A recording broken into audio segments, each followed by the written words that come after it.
তরমুজ তরমুজ খেতে কিরম লাগে? সেই স্বাদ। স্বাদও কিন্তু টকও। স্বাদ আবার টকও। হ্যাঁ। তুমি কি রোজা আছিলে? হ্যাঁ। হ্যাঁ হুম। রোজা আছিলে? হ্যাঁ। সারাদিনে কয়টা?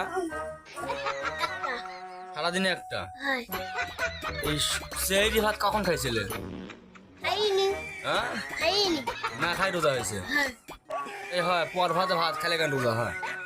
এই সবাই যায়। হ্যাঁ পরভাতে পিঠে খাইছি। খাইছ? হ্যাঁ। খায় সারাদিনে 3-4 বি খাইছিলে? হ্যাঁ। 3-4 বি খায় রোজা করছো? না না আমি খাইনি। দুপুর খায় তারপরে হয়ে গেছে আর খাইনি। হ্যালো গাইস, দেখেন একবার দুপুরে বলে খাইছে, খায় আর রোজা সারাদিন রাখছে। এখন আবার ইফতারি করতেছে না? ইফতারি করতেছ না? সারাদিন ইফতার করিনি, এই সন্ধ্যার সময় ইফতার করছি। সারাদিনও করনি, সুন্দর ইফতারি করতেছ? হুম। আচ্ছা।